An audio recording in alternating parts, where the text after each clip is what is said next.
wanaagsan dhegeystayaal dhammaantiinba kuna soo dhawaada idaacadda subaxnimo ee qaybta afka Soomaaliga ee VOA oo idinkaga imaanaysa Washington.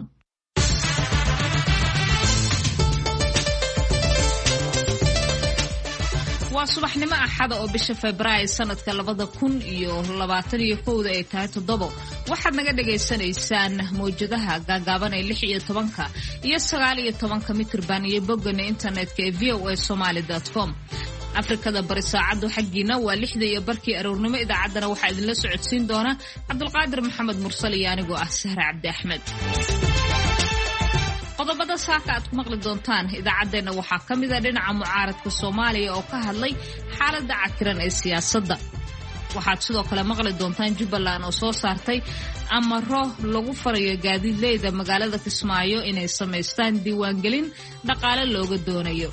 inay gacanta ay hadda shaqada ku fulinayso inay gacan adag tahay baan dareensanahay. gaadiidkii oo badan iyo wadadii oo go'an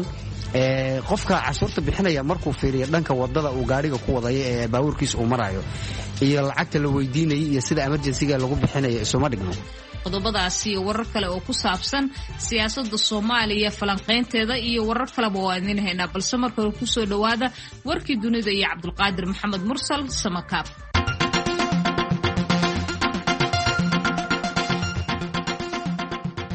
madaxa siyaasadda arrimaha dibadda ee midowda Yurub Joseph Borrell ayaa dhaleecayn kala kulmay Sabtidii booqashadiisii dalka Ruushka uu ku tagay taas oo dhowr dal oo xubno ka ah ururka ay uga digeen inuu joojiyo cabsida aqalka Kremlinka uu ku maran habaabinayo safarka 3 maalmood iyagoo danahooda uga faa'iideysanaya. ra-iisul wasaarihii hore ee Belgiumka Guy Verhofstadt oo ay weheliyaan diblomaasiyiin reer galbeed ah ayaa dhaleecayn u jeediyey madaxa midowda Yurub iyagoo sheegay in cabsidooda ugu daran ay ogaadeen intii lagu guda jiray shirkii jaraa'id ee wadajirka ay u qabteen Borrell iyo wasiirka arrimaha dibadda ee Ruushka Sergey Lavrov. Joseph Borrell ayaa shirkaasi jaraa'id ka sheegay inuusan jirin wadan xubin ka ah midowda Yurub oo soo jeediyey in cunaqabatayn cusub lagu soo rogo Ruushka taasoo ay kaga falcelinayaan tallaabadii dhowaan xabsiga lagu dhigay Alexei Navalny oo ah ninka sida weyn u dhaleeceeya madaxweynaha Ruushka Vladimir Putin. dowladda Ruushka ayaa wax yar ka hor shirkaasi jaraa'id ku dhawaaqday go'aan ay ku ceyriyeen 3 diblomaasi oo ka tirsan midowda Yurub kuwaas oo wakiilo ka kala ahaa dalalka Germany, Poland iyo Sweden iyagoo ku eedeeyay inay ka qayb qaateen isu soo baxyadii aan sharciga ahayn ee looga soo horjeeday xariga Navalny. tallaabadan ayaana la xiriirinayaa suurtagalnimada inay tahay mid Moscow ay ku karaama daraynayso Borrell oo ah madaxa siyaasadda ee midowda Yurub maadaama ay ku soo aadiyeen booqashadiisa.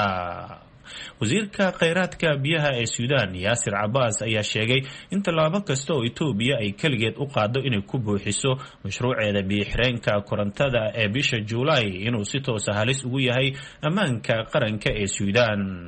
Yaasir Cabbaas ayaa wakaaladda wararka ee Reuters u sheegay in Suudaan ay soo jeedinayso in door dhexdhexaadin ah ay ku yeeshaan dalalka Mareykanka, ururada midowda Yurub iyo midowda Afrika si meesha looga saaro ismarwaaga wadaxaajoodka ee la xiriira biyo-xireenka kaas oo u dhexeeya dalalka Suudaan, Masar iyo Itoobiya.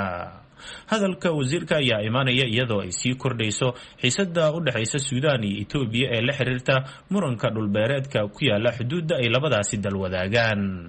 Itoobiya ayaa hore u sheegtay in mashruuca biyo-xireenka uu muhiim u yahay horumarka dhaqaalahooda iyadoo Masarna ay hore u sheegtay in tallaabadaasi ay khatar weyn ku tahay 90% biyaha ay cabaan oo uga yimaada webiga Niil waxayna ku baaqday in marka hore heshiis laga gaaro intaysan Addis Ababa tallaabo u qaadin arrinkaasi.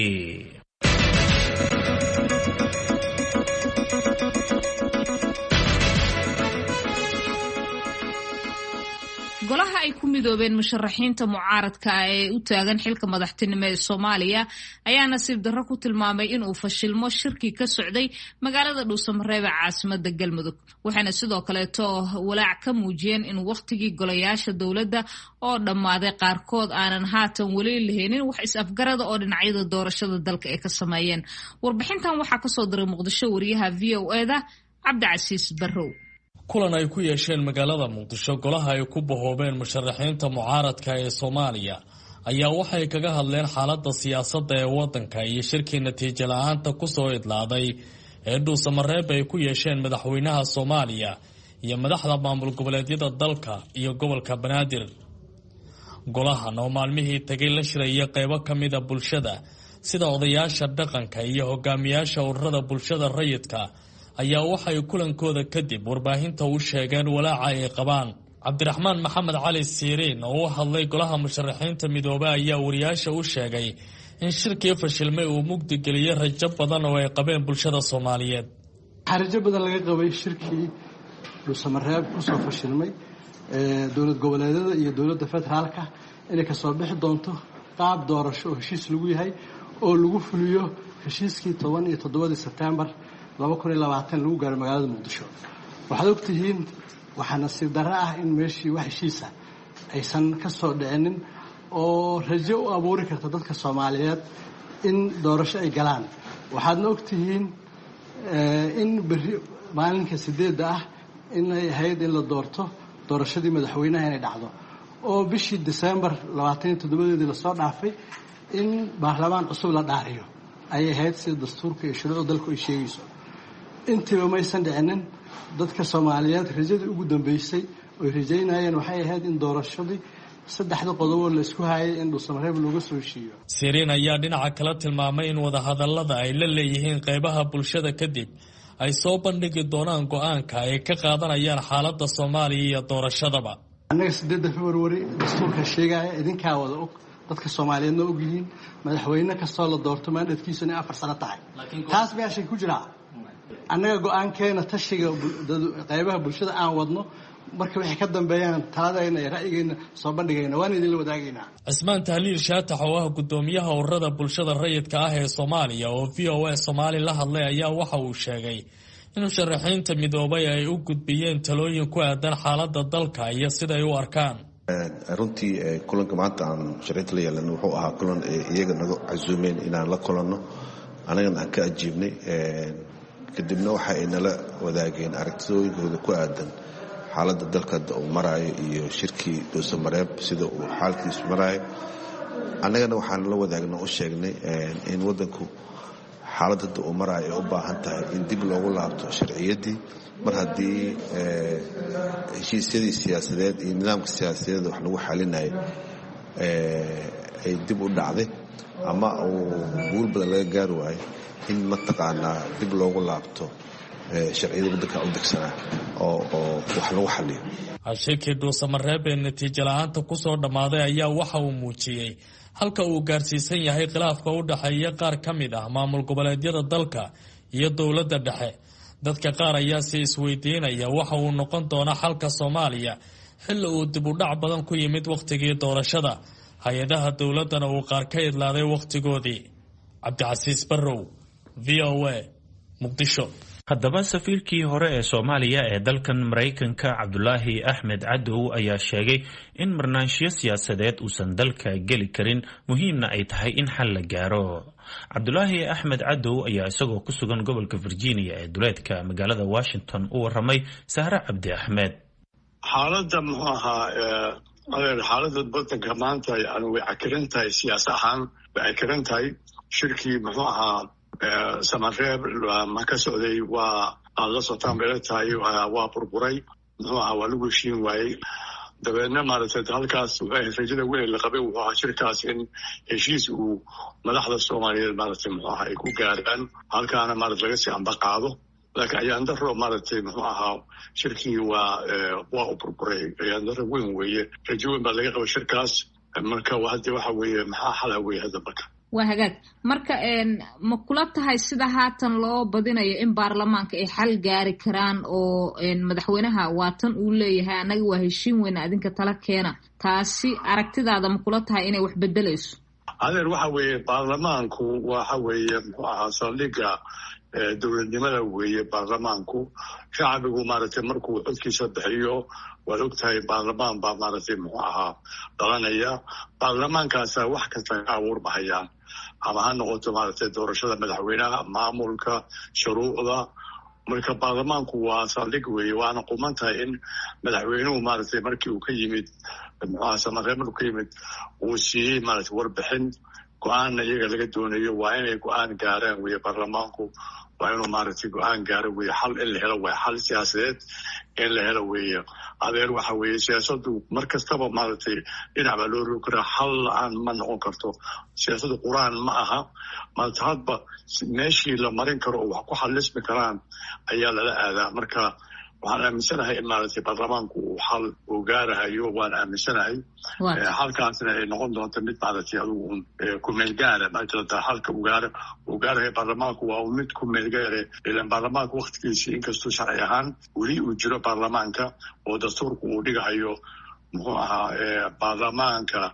waxaa bedelaya baarlamaan kaloo lasoo doortay marka baarlamaankana waa jira waa baarlamaan sharciga weeye asaguna maaragtay waa dooran karaa waa hadlin karaa muddadaas laakiin wax alla wuxuu qabto baarlamaanka waxay noqonaysaa kumeel gaar bay noqonaysaa waa tahay hadda dowladdan waxaa gacanta ku haysa African Union oo ammaanka sugayso beesha caalamka muddo ayagaa ka dhur sugaya in xaalka uu isbedelo oo dhinacyada isu keenay hadda sida ay Soomaaliya tahay maxay kula tahay beesha caalamku inay qaadan doonto go'aan adeer beesha caalamka muxuu ahaa Soomaaliya waa run way caawintay aad iyo aad u caawintay wada maaragtay dalka muddo gaaban baan moogahay bil iyo meelahaas hadda aan moogahay muxuu ahaa Soomaaliya aad bay isu mashquuliyeen meel baa tageen hase ahaatee xalku Soomaalida u yaala caalamka beesha caalamku way ku caawin kartaa way kula talin kartaa laakiin xalka adigaa lagaa rabaa adiga Soomaaliga ah ayaa lagaa rabaa marka xalku Soomaalida u taala waa hagaag marka waxaa bal iiga warantaa haatan maxay tahay waxa aad dhehayso dowladda ama baarlamaanka ama dhinacyada xataa maamul goboleedyada iyo dowladda dhexe iska soo horjeeda isdiidan anugu adeer waxaan oranaya waxa weeye waa nin odayan ahay muddo dheer kusoo jiray maaragtay maamul iyo siyaasad inta weliba maamul markii la fiiriyo muddo dheer kusoo jiray baan ahay dal maamul la-aan ma ahaan karo dalku waa inuu maamul leeyahay weye dowladnimada waa in maamul inuu jiro weeye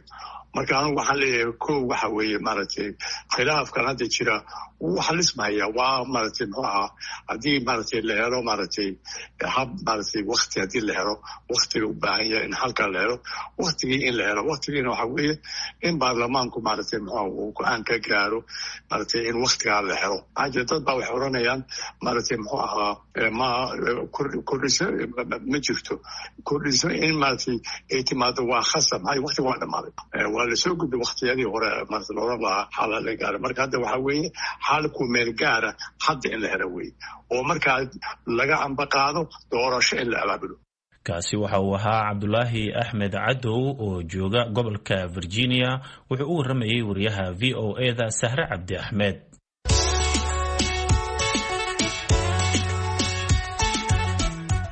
milkiilayaasha gaadiidka waaweyn iyo kuwa gaarka loo leeyahay magaalada Kismaayo ayaa cabasho ka muujiyay amarro dhinaca sharciyada ah iyo canshuuraad oo ay soo saartay wasaaradda gaadiidka ee Jubbaland taasi oo markaasi canshuur laga rabo inay gaadiidka bixiyaan isna diiwaan geliyaan sida warkan uu ku soo diray wariyaha VOA-da Aadan Maxamed Salaad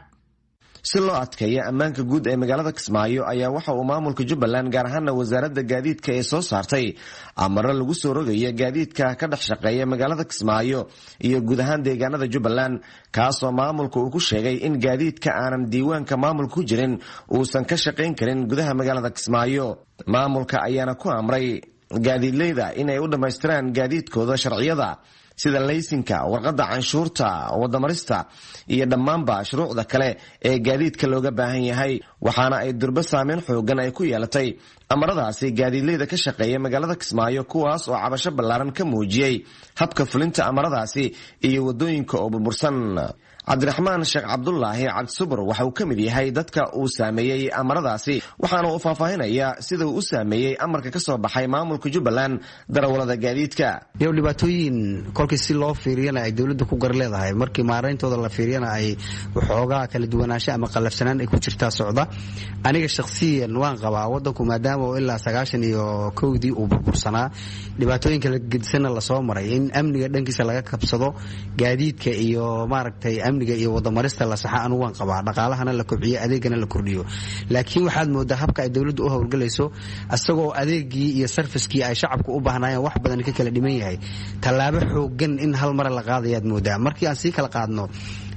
waxaa muuqata wadanku inuu dhibaatooyin badan oo dhanka dhaqaalaha iyo dhanka mataqaanaa waxyaabaha ay muuqda waxaa ka mid a waxaad moodaa hal mar dowladdu markii la dhaho baabuurtii warqadii inshuransiga ha loo gooyo taarikadii ha loo gooyo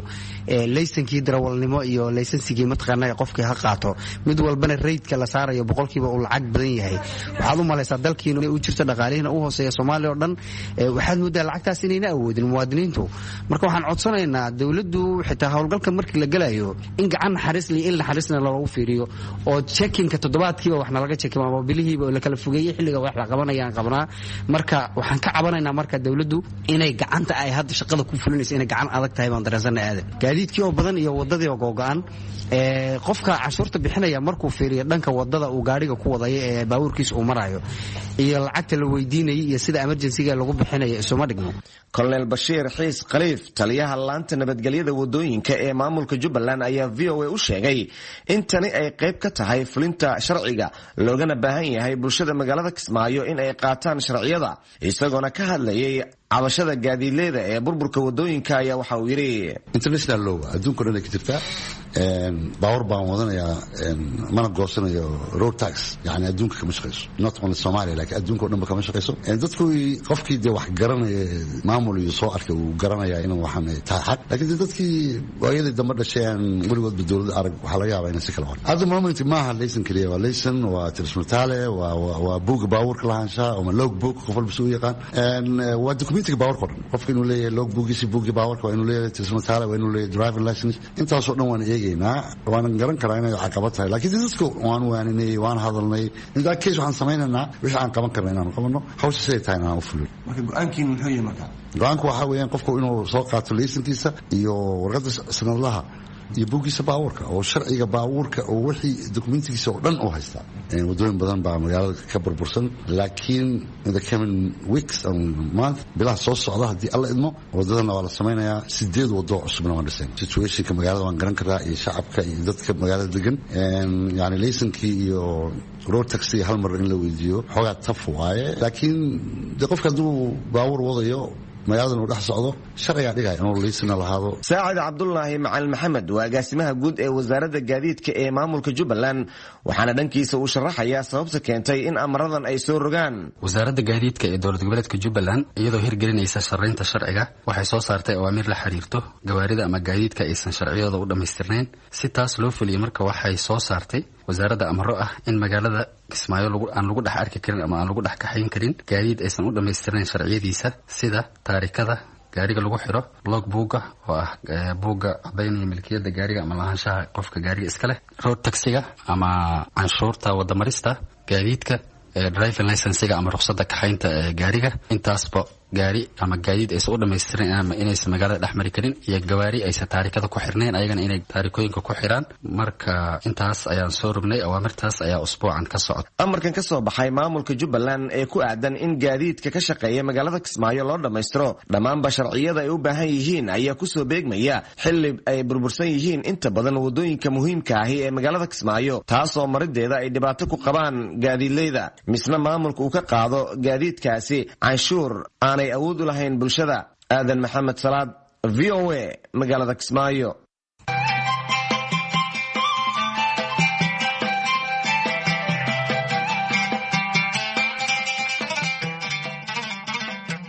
dowladda Suudaan ayaa uga digtay Itoobiya inay sii wado buuxinta biyo-xireenka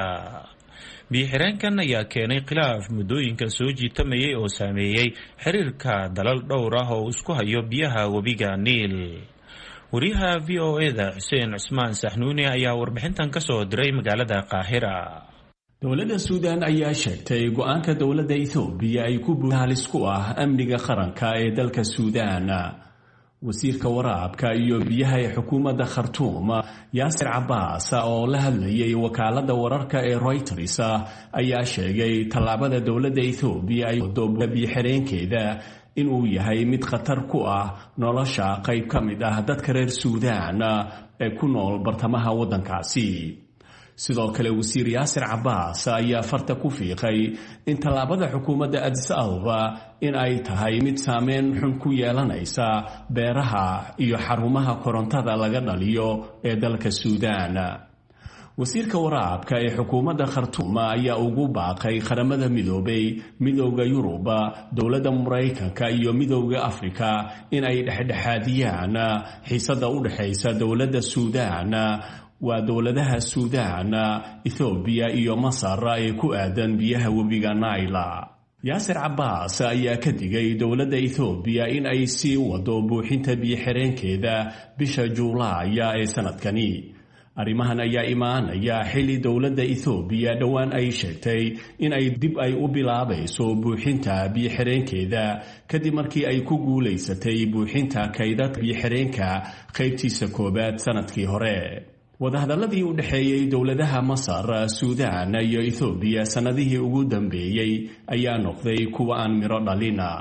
khilaafka dhinaca biyo-xireenka webiga Nile ayaa soo bilowday sanadii 2011 kadib markii dowladda Ethiopia ay bilowday dhismaha biyo-xireenkeeda taasoo si weyn ay uga soo horjeesteen dowladaha Masar iyo Suudaan. dowladda Mareykanka iyo ururka midowga Afrika ayaa dadaal badan ku bixiyay sidii xal loogu heli lahaa xiisada biyo-xireenka Ethiopia balse ma aysan noqon kuwa guuleysta. Masar iyo Suudaan ayaa u arkaa biyo-xireenka Ethiopia mid saameyn xun ku yeelanaya qulqulka ay ka helayaan biyaha webiga Nile waxayna doonayaan inta aan la buuxin ka hor in heshiis rasmi ah laga gaaro xiisada. dowladda Ethiopia ayaa ku adkaysanaysa in biyo-xireenkeeda uu yahay mid horumarineed oo ay ka dhalinayso koronto isla markaasina buuxintiisa ay tahay mid u gaar ah xukuumadda Addis Ababa. Hussein Sahnuni, VOA Qahira.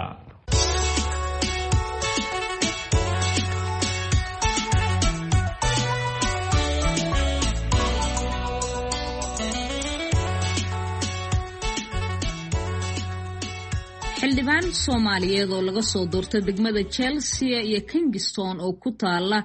galbeedka magaalada London ayaa dadaal waxay ugu jiraan sidii ay wacyigelin ugu sameyn lahaayeen jaaliyadaha laga tirada badan yahay ee Britain oo Soomaalidu ay ku jirto inay qaataan talaalka UK ay bixinayso ee COVID-19-ka. Qaasim ayaa waxa uu ka mid yahay guddi dowladda hoose ee Chelsea iyo Kingston ee u magacooday kala shaqaynta dadka deegaanka xanuunka COVID-19-ka talaalkiisa. Qaasim Cali oo ah ordaaha ayaa bishii December waxaa ku dhacay xanuunka COVID-19-ka wuxuuna ka cabsi qabaa in jaaliyadaha ajaanibka ah ee ku nool London ay ka cagajiidaan talaalkaas iyada oo ay jirto arrimo la xiriira is-aaminka. haddaba wariyaha VOA-da ee qaaradda Yurub Cabdixaafid Cawil Ismaaciil ayaa waxa uu wareystay xildhibaan Qaasim wuxuuna ugu horreyntii weydiiyey qaabka uu asagu ugu dhacay xanuunkan iyo sida uu la tacaalay. aniyahow sidaad la socotid degaan ahaan waxaan deganahay galbeedka London, West London. waxaan inta badan ka shaqaynayay sanadka bilowgiisii 2020 bishii saddexaad food banks ama meelaha dadka looga caawiyo cuntooyinka iyo dadka dhibaatada kasoo gaartay cudurkan ayaan in badan ka shaqaynayo taageerayay maadaama aan ahay xildhibaan golaha deegaanka ah. ilaahay iguma ridin markii hore wax badan ayaan maaragtay ka shaqaynayay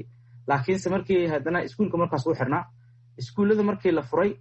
oo caruurta September ay ku laabteen October, November, December 7deedii ayaan maaragtay aan yara xanuunsada madax xanuun iyo waxaan isku arkay iyo temperature aad u badan ama kuleel aad u badan. isla maalintaas waan dareemay waa soo baaray ciyaalka iskuullada kasoo wada lagu yiri oo si aan isolation ama aan guriga isku soo xirno oo aan dadka kale u dhexgelin. 7 bisha 12 December 7deedii 2020 ayaan maaragtay laga qaaday testiga. 8 bisha habeenkii markay ay ahayd 8 bisha oo eveningkii adiga 6 ama 7 oo ah habeenkii ayaa la ii soo sheegay testiga inaan ahay positive COVID-19. waa tahay markaa xildhibaan Qaasim sidee ayaad ula tacaashay? nihow inta badan aniga waxaan sameynayay oo ugu muhiimsanaa dhaqaatiir badanna aan ku xirnaa oo dad badan aan la sheekaysanayay sida macnaha wax looga qabtay iyo sida wax la samayn karo. waxaan ku dadaalnay kuleel wax kulul sida liintoo kale oo la qasay, maxaa la yidhaahdaa malabka, biyaha kulul, wax kulul inuu qofka inta badan u cabo ilaahay amarkiis. ilaahayna waa noogu gargaaray. liinta kasoo qaad iyo maxaa la yidhahdaa iyo garlic toonta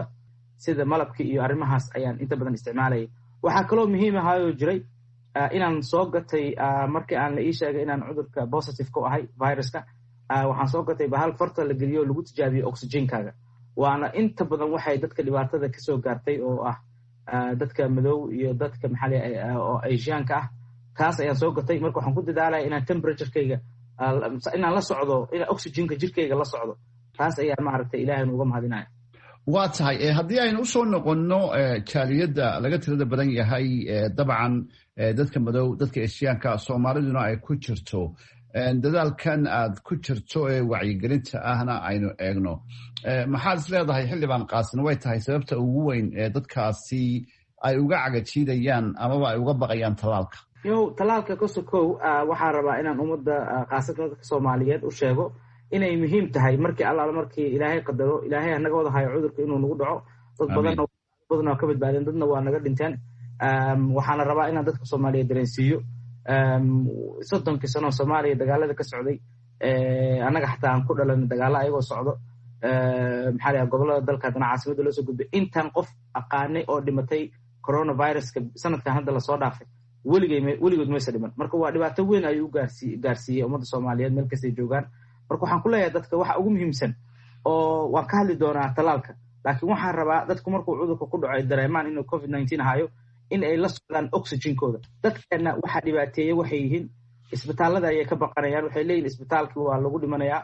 markaas ayaa waxaa dhacayo inay oxygenka jirkoodiiona ku jirin oo oxygenkoodii dhammaaday, oo aan xibnihii muhiimka ahaa sida keliyihii, sambabadii iyo xibnihii kaloo jirka muhiimka u ahaa ay gaarsiiyo wadnihii oo kale ay oxygenka ka dhammaado. mar allaal markuu oxygenka qofku kasii yaraadana xibnihii waa sii tabarbeelayaan. markaasaa qofkiioo miir daboolmay ama coma ku jiro ayaa waxaa la geenayaa hosbitaalka waa la geenayaa, comada unbuu kusii jirayaa. in badan oo comada gashana sooma noqdaan. marka dadka waxaa leeyahay xataa soo gata oxygenka wax lagu cabiro, guriga haseykan yaallo, iska fiirsha. markaad dareentid oxygenkaaga inuu 93 ka hoos maray ama 92 93 ka hoos maray, waad ku qasbantaha inaad isbitaal raadsato si oxygen lagugu shubo. si kastaba cudurkan ha u dhashe, cudurkan maanta waana u dhacay, dad badan ayuu ku dhacay, dad badan ayaa nafta ka baxday. daawadiisa ayaa la helay hadda, oo ah cudurkiioo dhintay in qofka lagu abuuro si jirkiisa difaaciisa oo u siiya boost ama u kaalmeeyo oosan hadhow ku samaysan. waxaan leeyahay marka qof kastoo hadda maanta gaaray oo loo ofargareey ama la siiyey inuu daawadaas qaato inuu qaato. kaasi waxa uu ahaa xildhibaanka soomaaliyeed ee laga soo doorto degmada Chelsea iyo Kingston oo ku yaala galbeedka London, waxaana la yiraahdaa magaciisa Qaasim Cali, wuxuuna u waramayay wariyaha VOA-da ee London Cabdixaafid Cawil Ismaaciil. haatana dhinacii heesaha aan ku yara leexano waa codkii baxsanaa ee baha u naxariistay fanaanadii Xalima Khaliif Magool, dhirta xididka hoosa. حددك هو سعادك اللوم بير حددك هو سعادك اللوم بير وادعي لها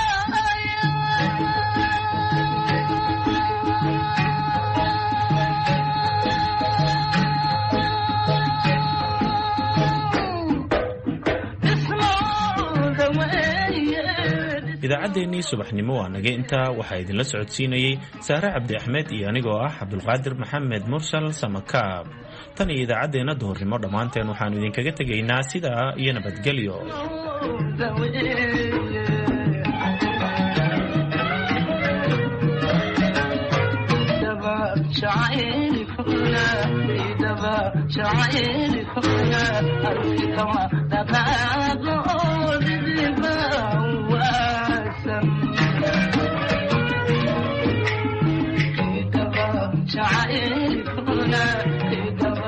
شعائرك هنا أركك ما دقائق